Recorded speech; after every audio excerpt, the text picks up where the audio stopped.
Doctor Anees Alees mind വെൽനസിന്റെ YouTube ചാനലിലേക്ക് എല്ലാ പ്രേക്ഷകർക്കും സ്വാഗതം.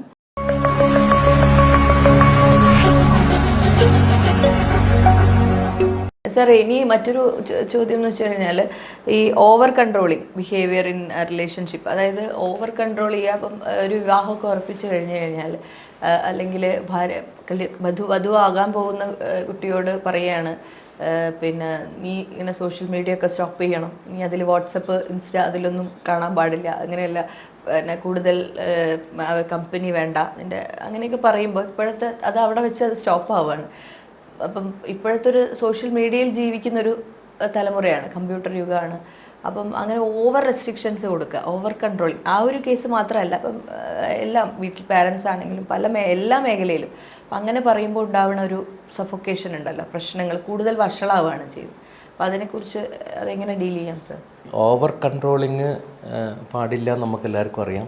അത് നെഗറ്റീവ് എഫക്റ്റാണ് കൂടുതൽ ഉണ്ടാക്കുന്നതെന്ന് അറിയാം. പക്ഷേ എന്നാലും ചില സ്ഥലങ്ങളിലൊക്കെ ചിലപ്പോൾ ചില പാരൻസ് അറിയാതെ, പാരൻസൊക്കെ അവരെ കുട്ടികളെ ഓവർ കൺട്രോളിങ് അതിൻ്റെ കാര്യങ്ങൾ അറിയാതെ തന്നെ പറഞ്ഞു പോകും. നിങ്ങൾ വേവലാതി കൊണ്ട്. കാരണം അവരുടെ ഉള്ളിൽ അവരൊരു രംഗം അവർക്കേ അറിയുള്ളൂ. നിങ്ങളൊരു കൊച്ചിൻ്റെ സംഭവം കണ്ടുകൊണ്ടിരിക്കുമ്പോൾ അവർ റോങ് ആയിട്ട് പോകരുത്, നിങ്ങളുടെ മനസ്സ് ആത്മാർത്ഥമായി നിങ്ങളോട് മന്ത്രിച്ചു കൊണ്ടിരിക്കുമ്പോൾ നിങ്ങളെ കൾച്ചറും ആ ബാക്ക്ഗ്രൗണ്ടും അങ്ങനെ അല്ലാത്തൊരു കൾച്ചർ കൂടി ആകുമ്പോൾ നിങ്ങളെ ഒരു കാരണവശാലും ഇപ്പോൾ ആരെന്ത് പറഞ്ഞാലും ചിലപ്പോൾ നിങ്ങൾക്ക് അത് പറയാൻ പറ്റാതെ കഴിയില്ല, സാധിക്കില്ല.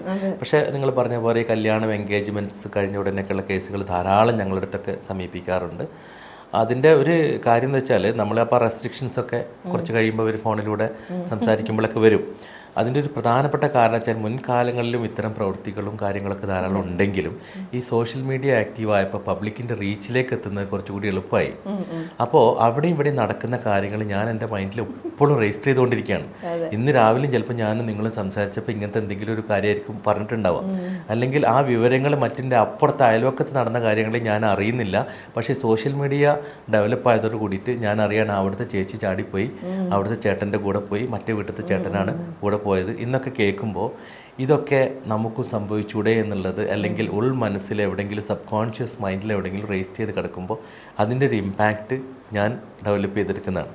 അപ്പോൾ അതിൻ്റെ ഭാഗമായിരിക്കും ഒരു പക്ഷേ ഞാൻ എൻ്റെ ഫിയാൻസിയോട് ഇങ്ങനെയൊക്കെ വേണം ഇങ്ങനെയൊക്കെ വേണം എന്ന് പറഞ്ഞത്. പക്ഷെ അതിൽ ചെയ്യേണ്ട ഒരു കറക്ഷൻ എന്താണെന്ന് വെച്ച് കഴിഞ്ഞാൽ ആ ഫിയാൻസിനെ എൻഗേജ് ചെയ്തിട്ടുള്ള ആളെ അയാളെ പറ്റി ഒന്ന് സ്റ്റഡി ചെയ്തിട്ട് ഗ്രാജ്വലി ആ കാര്യങ്ങൾ മനസ്സിലാക്കി കൊടുത്ത് നമ്മളിലൊരു അട്രാക്ഷനൊക്കെ ഉണ്ടാക്കി കൊടുത്ത് അവർക്ക് എന്നിലുള്ളൊരു അട്രാക്ഷനൊക്കെ ഉണ്ടാക്കി വന്നതിന് ശേഷം നമ്മൾ പറയുമ്പോൾ അതിൻ്റെ അത്ര ഇമ്പാക്റ്റ് അവർക്ക് പ്രശ്നം ഉണ്ടായിട്ട് വരില്ല.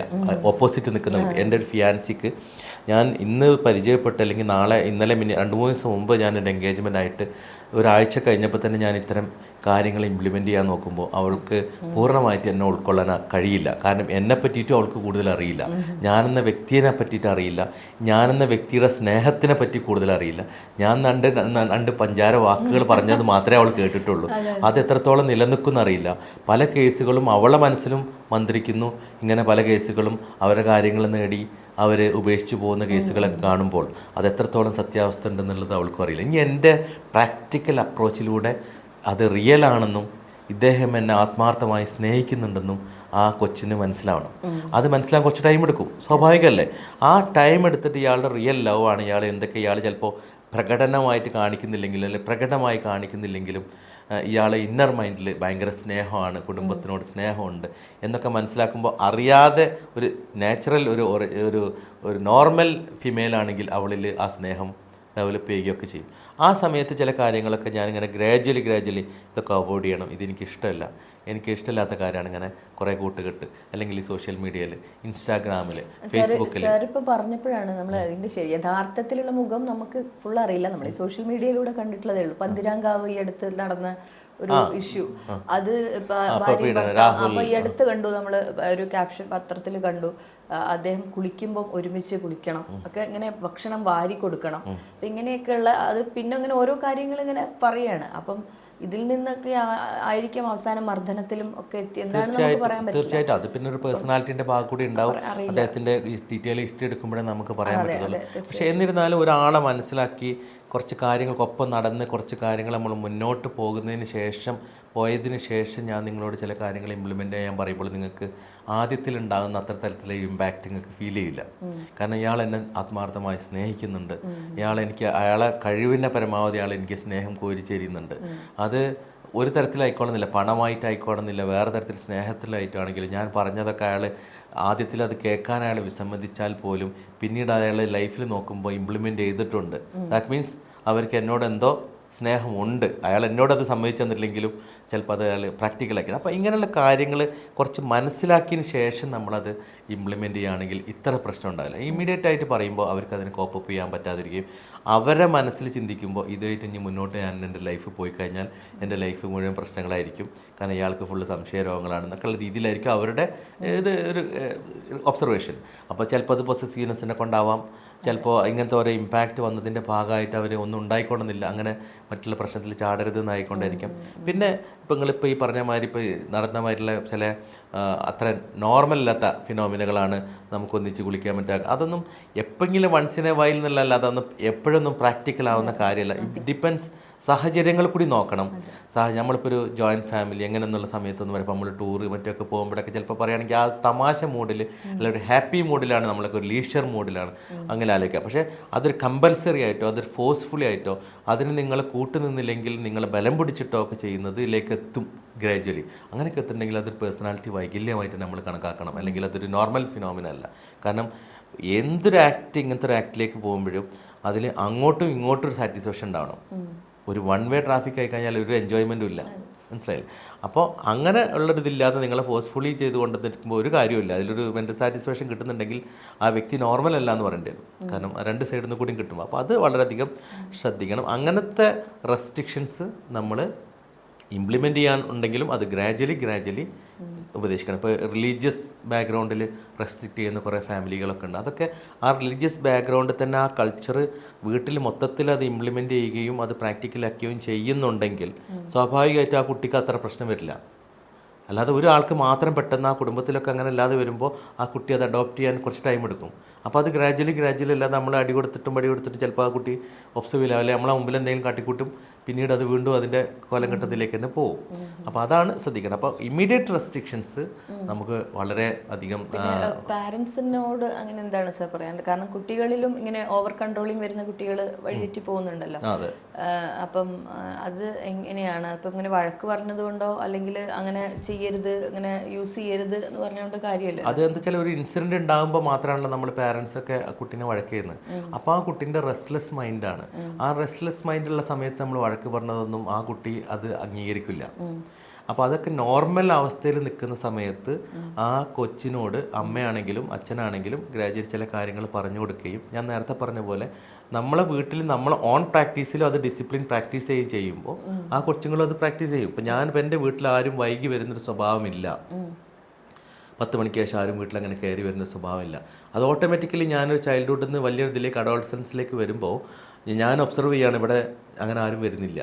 അപ്പോൾ നോർമലി കൊച്ച് അധികം വൈകാതെ തന്നെ വരാനാണ് നോക്കുക. കാരണം ചേട്ടനാണെങ്കിലും ചേച്ചിയാണെങ്കിലും ഒക്കെ നേരത്തെ വരുന്നുണ്ട്, അച്ഛനും അമ്മയൊക്കെ അവിടെ ഉണ്ടാവും, ഞങ്ങൾ ഒരുമിച്ചിരുന്നിട്ടാണ് ഭക്ഷണം കഴിക്കുന്നത്, എല്ലാവരും കഴിഞ്ഞ് ആ സമയത്ത് ഞാൻ എത്തണം എന്നുള്ളൊരു സെൻസ് വന്നു കഴിഞ്ഞാൽ അത് ഞാൻ ഓട്ടോമാറ്റിക്കലി ഗ്രാസ്പ് ചെയ്യും, നിങ്ങൾ പറയാതെ തന്നെ ഗ്രാസ്പ് ചെയ്യും. അങ്ങനെ ഒരു സിസ്റ്റം ഉണ്ടെന്ന്. പക്ഷേ അതൊന്നും ഇല്ലാത്തൊരു ഡിസിപ്ലിൻ ഇല്ലാത്തൊരു വീടാണെങ്കിൽ പിന്നെ ഞാനും ഓരോന്നോരോന്ന് ബൈപ്പാസ് ചെയ്യൽ തുടങ്ങും. അപ്പോൾ ആ ഒരു ഹാബിറ്റ്സ് നമ്മൾ വീട്ടിലൊക്കെ ഡെവലപ്പ് ചെയ്യണം. പാരൻസ് ആണെങ്കിലും നല്ല സമയത്ത് കൊച്ചുങ്ങൾ നല്ല സമയത്തിരിക്കും, ഒരു പ്രശ്നം ഉണ്ടായി വഴക്ക് പറയുന്ന സമയത്തല്ലാതെ കുറച്ച് കാര്യങ്ങൾ പറഞ്ഞ് ബോധ്യപ്പെടുത്തി കൊണ്ടുവന്നിട്ട് ആ റെസ്ട്രിക്ഷനിലേക്ക് എത്തുകയാണെങ്കിൽ വലിയൊരു ഇമ്പാക്റ്റ്, അതിൻ്റെ നെഗറ്റീവ്സ് ഉണ്ടാവില്ല. മറ്റേത് പെട്ടെന്ന് പറയുമ്പോൾ ഉണ്ടാകുന്ന ഇമ്പാക്റ്റുകൾ പലവരിലും പലതരത്തിലാണ് റിഫ്ലക്റ്റ് ചെയ്യുക. സർ, ഈ പിന്നെ ട്രോമ ബോണ്ട് ഇതിപ്പം ഒരു പല വീടുകളിലും കുറേ നമ്മൾ സോഷ്യൽ മീഡിയ സജീവമായതുകൊണ്ട് കുറച്ചൊക്കെ നമ്മൾ കേൾക്കുന്നുണ്ട്, എന്നാലും അറിയാതെ പോകുന്ന, അഡ്ജസ്റ്റ് ചെയ്ത് പോകുന്ന ഒരുപാട് പെൺകുട്ടികളുണ്ട്.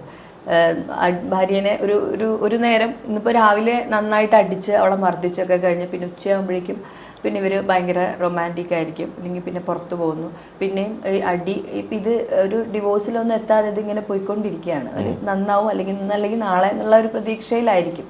അതിനെക്കുറിച്ചൊന്ന് പറയാമോ സാർ? ഇത് എന്താണിത്? ഇത് ഒരു തരത്തിലൊരു ബോണ്ട് ഉണ്ട്, അവർ തമ്മിൽ ആ ബോണ്ട് നിലനിർത്തുന്നുണ്ട്. പക്ഷേ അതൊരു ട്രോമയിലൂടെ വന്നിട്ടുള്ള ഒരു ബോണ്ടാണെന്നാണ് നമുക്ക് മനസ്സിലാക്കാൻ പറ്റുക, ട്രോമ ബോണ്ട്. ഓക്കെ, അപ്പോൾ അതിൽ ഒരു വിഭാഗം ഇപ്പം ന്യൂ ജനറേഷൻ ആളുകളാണെങ്കിൽ അങ്ങനത്തെ ഒരു ട്രോമ ഉണ്ടാകുമ്പോൾ അതിന് സഹിക്കാനുള്ള കപ്പാസിറ്റി അവർക്ക് ഉണ്ടാവണമെന്നില്ല. അവന് പ്രതികരിക്കും, അവരപ്പോൾ തന്നെ എടുത്ത് ചാടി പോവുകയും അത് ഡിവോഴ്സിലെത്തുകയൊക്കെ ചെയ്യുന്നുണ്ട്. പക്ഷെ ഒരു വിഭാഗം ആൾക്കാർ അതിനെ സഹിച്ചും മറികടന്നൊക്കെ എങ്ങനെയെങ്കിലുമൊക്കെ എത്ര അനുഭവങ്ങൾ, ക്രൂരമായിട്ടുള്ള അനുഭവങ്ങൾ എനിക്കുണ്ടെങ്കിലും അതിനെ അതിജീവിച്ച് മുന്നോട്ട് പോകാൻ ശ്രമിക്കുന്നുണ്ട്. കാരണം അവർക്കൊരു ഹോപ്പുണ്ട്, ചിലപ്പോൾ നന്നാവും. പക്ഷേ മറ്റ് നെഗറ്റീവായിട്ട് അവരുടെ ചിന്ത വരുന്നേ ഇല്ല. അതിനൊരു ഒരു കാരണം ചിലപ്പോൾ എന്തായിരിക്കും വെച്ചാൽ, ഇപ്പോൾ കുറച്ചൊരു പുവർ ബാക്ക്ഗ്രൗണ്ടിൽ നിന്നൊക്കെ വന്ന ഒരാളാണെങ്കിൽ, ഇപ്പോൾ പെൺകുട്ടികളെ സംബന്ധിച്ചാണല്ലോ കൂടുതൽ പ്രശ്നങ്ങൾ നേരിടുന്നത്. അപ്പോൾ ഒരു പുവർ ബാക്ക്ഗ്രൗണ്ടിൽ നിന്നൊക്കെ വന്നതാണെന്ന് വെച്ചെങ്കിൽ വളരെ കഷ്ടപ്പെട്ടിട്ടായിരിക്കും അവളെ കല്യാണം കഴിപ്പിച്ചതും അവൾക്ക് വേണ്ട സാധനങ്ങളെ കൊടുത്ത്. അതൊക്കെ ആലോചിച്ചിട്ട് എനിക്ക് എൻ്റെ അച്ഛനും എൻ്റെ അമ്മയ്ക്കും എൻ്റെ ഉപ്പാക്കും ഉമ്മാക്കും ഉണ്ടാകുന്ന വിഷമങ്ങൾ ആലോചിച്ചിട്ട് വളരെ കഷ്ടപ്പെട്ടിട്ട് അവർ ചെയ്ത കാര്യങ്ങളൊക്കെ അവൾ കൂടി വിറ്റ്നസ് ആയിരിക്കും വീട്ടിൽ നിന്ന് ഓരോന്ന്. ചിലപ്പോൾ 2 സെൻറ്റ് സ്ഥലം വിറ്റിട്ടോ അല്ലെങ്കിൽ മറ്റുള്ള സാധനങ്ങൾ വിറ്റിട്ടോ ഉമ്മയുടെ ആഭരണം വിറ്റിട്ടോ എന്തെങ്കിലുമൊക്കെ ആയിരിക്കും നടത്തുന്നത്. ആ സമയത്ത് ഇനി ഞാനിത് കൂടി കഴിഞ്ഞാൽ, അല്ലെങ്കിൽ എൻ്റെ ഉപ്പ ഒരു ഹാർട്ട് പേഷ്യൻ്റാണ്, എൻ്റെ അച്ഛനൊരു ഹാർട്ട് പേഷ്യൻ്റാണ്, ഞാനിതിൻ്റെ ഒരു ഇമ്പാക്റ്റ് കൂടി കൊടുത്താലുള്ള പ്രശ്നം എന്തായിരിക്കും എന്നുള്ളതൊക്കെ ആലോചിക്കുമ്പോൾ ആ കൊച്ച് സഹിക്കന്നെ, വേറെ നിവൃത്തിയില്ല, എന്ത് വന്നാലും വേണ്ടിയില്ല ഞാൻ പിടിച്ചിരിക്കാൻ. അപ്പോൾ അവരുടെ മുമ്പിൽ ഒരിക്കലും ഒരു നെഗറ്റീവായിട്ട് വരുന്നില്ല, ഡിവോഴ്സ് എന്നുള്ള ചിന്തയെ വരുന്നില്ല. കാരണം എങ്ങനെയാണെങ്കിൽ ഞാനിത് പിടിച്ച് നിൽക്കും എന്നുള്ളത്. അപ്പോൾ ഇയാളുടെ അടുത്തുള്ള സ്നേഹം കാണുമ്പോഴും ചിലപ്പോൾ ഭയങ്കര സ്നേഹമായിരിക്കും, ചിലപ്പോൾ അത് അടിപിടിയിലെത്തും ചെയ്യും. ഇത് ഞാൻ നേരത്തെയൊക്കെ നമ്മൾ പല എപ്പിസോഡിൽ ചെയ്ത പോലെ കുട്ടികളിലൊക്കെ പല ഇമ്പാക്ട്സുകളും ഉണ്ടാക്കും ഇങ്ങനെ അടിപിടിയും കലഹങ്ങളൊക്കെ എന്നുള്ളത് നമുക്ക് പിന്നീട് കിട്ടാവുമോ എന്നൊരു റിസൾട്ടാണ്. അതൊന്ന്. പിന്നെ നമ്മളെ ലൈഫിൽ തന്നെ നല്ല നല്ല നല്ല മൊമെൻറ്റ്സുകൾ നമുക്ക് നഷ്ടപ്പെടുകയാണ്. നല്ല മൊമെൻറ്റ്സുകൾ നഷ്ടപ്പെടുകയാണ്. അപ്പോൾ നമ്മൾ ദിവസങ്ങൾ നോക്കിക്കഴിഞ്ഞാൽ നമ്മളെ പിന്നെ ഒരു കൊല്ലത്തിൻ്റെ ദിവസം നോക്കിയാൽ 365 ദിവസം. 365 എന്ന് പറയുമ്പോൾ നമുക്ക് കുറച്ച് ചെറുതായി തോന്നും. ഒരു കൊല്ലം എന്ന് പറയുമ്പോൾ നമുക്ക് കുറച്ച് ഒരു ലെങ്തി ആയി തോന്നും. അങ്ങനെ ദിവസങ്ങൾ തോന്നുമ്പോൾ നമുക്കൊക്കെ ഓരോരുത്തരുടെ ലൈഫിൽ എത്ര ദിവസങ്ങളാണ് വേഗം പോകണമെന്ന് നോക്കുക. ഒരു ശരാശരി നമ്മുടെ ഒരു ലൈഫ് എക്സ്പെക്റ്റൻസി എന്ന് പറയുന്നത് ഒരു 70 വയസ്സായിട്ട് കണക്കാക്കുമ്പോൾ, അത് ദിവസങ്ങൾ കണക്കാക്കുമ്പോൾ ഒരു 2 ലക്ഷത്തി ഇത്ര ദിവസം എന്നൊക്കെ പറയുമ്പോൾ നമുക്ക് ആകെ മൂഡൗട്ടാവും. 2 ലക്ഷം കഴിഞ്ഞാൽ എൻ്റെ ലൈഫ് കഴിഞ്ഞിട്ടോ എന്നൊക്കെ. അപ്പോൾ അതേമാതിരി നമ്മളത് അറിയാത്തത് കൊണ്ട് നമ്മളിങ്ങനെ ഒരു ബാലൻസിൽ നിൽക്കുകയാണ്. അപ്പോൾ ഒരാൾക്ക് തന്നെ നാളെ നമ്മളെ എന്തൊരു ആക്സിഡൻറ്റിൽ ഡെത്ത് ആകുക എന്ന് പറഞ്ഞാൽ ആകെ റെസ്റ്റ്ലെസ്. നമ്മൾ അറിയുന്നില്ലാത്തതുകൊണ്ടാണ്. എന്താ സംഭവിക്കാൻ നമുക്കറിയില്ല. എനിക്ക് അറിഞ്ഞു കഴിഞ്ഞാൽ നമുക്ക് ഭയങ്കര റെസ്റ്റ്ലെസ് ആയിരിക്കും. അതുകൊണ്ടാണ് ജയിലിലൊക്കെ കിടക്കുന്ന ആളുകൾക്ക് ജീവപര്യന്തം തടവിനൊക്കെ ശിക്ഷിച്ച ആൾക്കാർക്ക് 2 ദിവസം മുമ്പേ അവർ ഡിസ്ക്ലോസ് ചെയ്യുള്ളൂ നാളെ നിങ്ങളെ പിന്നെ കൊലക്കയറിന് ഇടാൻ പോവാണെന്ന്. അല്ല, നേരത്തെ പറയില്ല. നമ്മൾ പത്രങ്ങളിലൊക്കെ കാണുന്നല്ലാതെ ഈ വ്യക്തിനെ അറിയിക്കില്ല. 1-2 ദിവസം മുമ്പേ അറിയിക്കത്തുള്ളൂ. അതിനൊരു കണക്കുണ്ട്.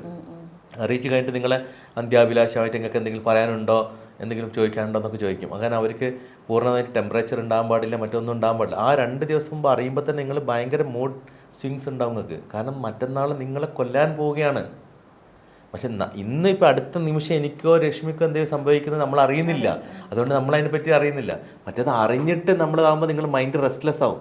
അപ്പോൾ ചിലപ്പോൾ ഒരുപക്ഷെ നിങ്ങൾ ജീവിക്കാൻ കൊതിക്കും, കുറച്ചുകൂടി ജീവിക്കണം തോന്നും അതിന് വേണ്ടിയിട്ട്. അപ്പോൾ വയലൻസിലേക്ക് വരും, സൈക്യാട്രിക് ബിഹേവിയർ കാണിക്കും, ഇങ്ങനെ പല പല പ്രശ്നങ്ങളും ഉണ്ടാവും. അപ്പോൾ അതേമാതിരി നമ്മളെപ്പോഴും ഇത് ശ്രദ്ധിക്കണം. ഈ ട്രോമ ഉണ്ടായിക്കഴിഞ്ഞാൽ ആ ട്രോമ നമ്മളെ മൈൻഡിൽ അവിടെ വ്രണമായിട്ട് കിടക്കും.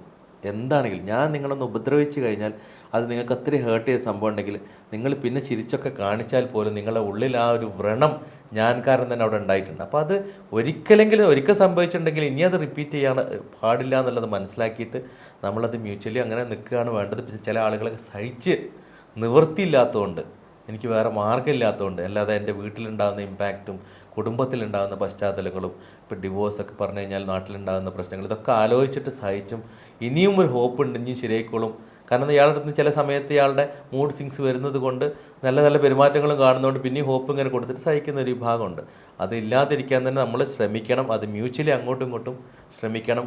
മ്യൂച്വലി അണ്ടർസ്റ്റാൻഡ് ചെയ്യാൻ, മ്യൂച്വലി മനസ്സിലാക്കാൻ വേണ്ടി ശ്രമിക്കുക. ആ വ്യക്തിയുടെ സ്വഭാവ വൈകല്യത്തിൽ എന്താണ് അതിന് കാരണം നോക്കിയിട്ട് അതെന്തെങ്കിലും കറക്റ്റ് ചെയ്യാൻ നമ്മളാൽ സാധിക്കുമെങ്കിൽ സാധിച്ചു കൊടുക്കുക. അപ്പോൾ എന്നിൽ ഒരു ക്യാരക്ടറുണ്ട്, ആ ക്യാരക്ടറിൻ്റെ ഭാഗമായിട്ടാണെങ്കിൽ അതിലേക്ക് നിങ്ങൾക്ക് കുറച്ചൊക്കെ നിങ്ങളെ ക്യാരക്ടർ ട്വിസ്റ്റ് ചെയ്യാൻ പറ്റുമെങ്കിൽ സാധിക്കുന്ന ഇതാണെങ്കിൽ ട്വിസ്റ്റ് ചെയ്തിട്ടാണെങ്കിൽ നമുക്കൊരു പ്രോബ്ലം അവോയ്ഡ് ചെയ്യാമല്ലോ.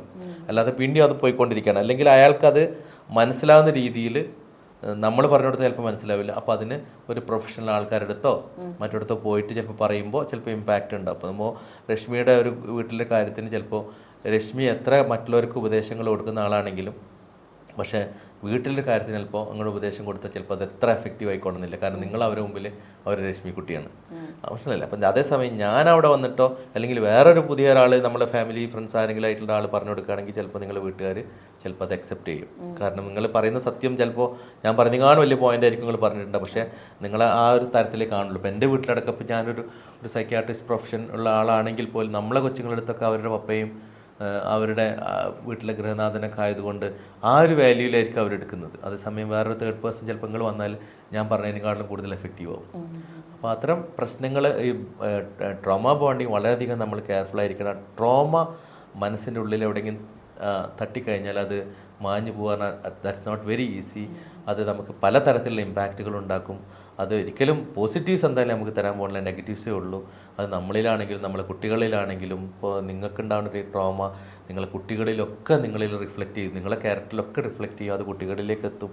അപ്പോൾ അതിൻ്റെ ഒരു ലെങ്ത്ത് നോക്കിക്കഴിഞ്ഞാൽ ഭയങ്കര നീണ്ടു കിടക്കുകയാണ്. ഇവിടെ തൊട്ടിട്ടേ ഉള്ളൂ, ഞാനിവിടെ തൊട്ടിട്ടേ ഉള്ളൂ, പക്ഷേ അതിൻ്റെ ഇമ്പാക്റ്റ് നിങ്ങളൊരു തലമുറക്ക് മുഴുവൻ ഇങ്ങനെ കൈമാറിക്കൊണ്ടിരിക്കുകയാണ്.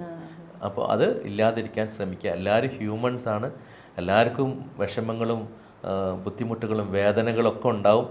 അത് കണ്ടറിഞ്ഞ് മനസ്സിലാക്കിയിട്ട് എല്ലാവരും ഹ്യൂമൻസ് തന്നെയാണ്. അതുകൊണ്ട് മനസ്സിലാക്കിയിട്ട് ആ തരത്തിൽ മുന്നോട്ട് പോയാൽ നമുക്ക് സൗഹൃദപരമായിട്ട് നമ്മളെ ലൈഫ്, ഷോർട്ട് ലൈഫ് നമുക്ക് എൻജോയ് ചെയ്ത് ജീവിക്കാൻ പറ്റും. സർ, ഇതൊരു പക്ഷേ ട്രീറ്റ്മെന്റിലൂടെ മാറ്റിയെടുക്കാൻ പറ്റും. ഡിപ്പെൻസ് അതെന്താണെന്ന് അതിൻ്റെ കാര്യങ്ങളും അദ്ദേഹത്തിൻ്റെ പ്രശ്നങ്ങൾ എന്താണെന്ന് നമ്മൾ ഡീറ്റെയിൽ ഹിസ്റ്ററി എടുത്തിട്ട് മനസ്സിലാക്കണം. ഇനി അദ്ദേഹത്തിന് വേറെ എന്തെങ്കിലും അസുഖ സംബന്ധമായ ഭാഗങ്ങളുണ്ടെങ്കിൽ അത് കറക്റ്റ് ചെയ്യണം. അതല്ല എന്തെങ്കിലും അയാളുടെ ചില കാര്യങ്ങൾ അയാളുടെ ഉദ്ദേശം ഇവരോട് എത്ര പറഞ്ഞു കൊടുത്തിട്ട് അവർക്ക് മനസ്സിലാകാത്തതുകൊണ്ടാണെങ്കിൽ ഇവരിൽ ചില ക്യാരക്ടർ മാറ്റിയെടുത്താൽ ചിലപ്പോൾ അത് ശരിയാക്കുമായിരിക്കും.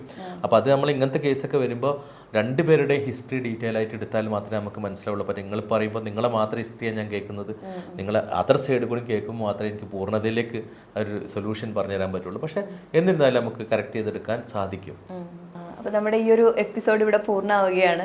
Doctor Anees Alees mind wellness YouTube channel ഇനി ആരെങ്കിലും സബ്സ്ക്രൈബ് ചെയ്യാത്തവരുണ്ടെങ്കിൽ തീർച്ചയായിട്ടും നിങ്ങൾ സബ്സ്ക്രൈബ് ചെയ്യുക. നിങ്ങളുടെ ചോദ്യങ്ങൾക്ക് ഡോക്ടർ ഒരുപാട് പേരുടെ സംശയങ്ങളും ആകുലതകളുമാണ് ചോദ്യങ്ങളായിട്ടും കമൻറ്റുകളായിട്ടും വരുന്നത്. തീർച്ചയായിട്ടും നമ്മൾ അതിനുള്ള മറുപടി സാർ പറയുന്നുണ്ട്. അപ്പം നിങ്ങളതിന് സബ്സ്ക്രൈബ് ചെയ്യാത്തവരുടെ സബ്സ്ക്രൈബ് ചെയ്യുക, ഷെയർ ചെയ്യാൻ മറക്കരുത്. അപ്പോൾ ഈ എപ്പിസോഡ് ഇവിടെ പൂർണ്ണമാവുകയാണ്. അടുത്ത എപ്പിസോഡിൽ കാണുന്നത് വരെ ബൈ.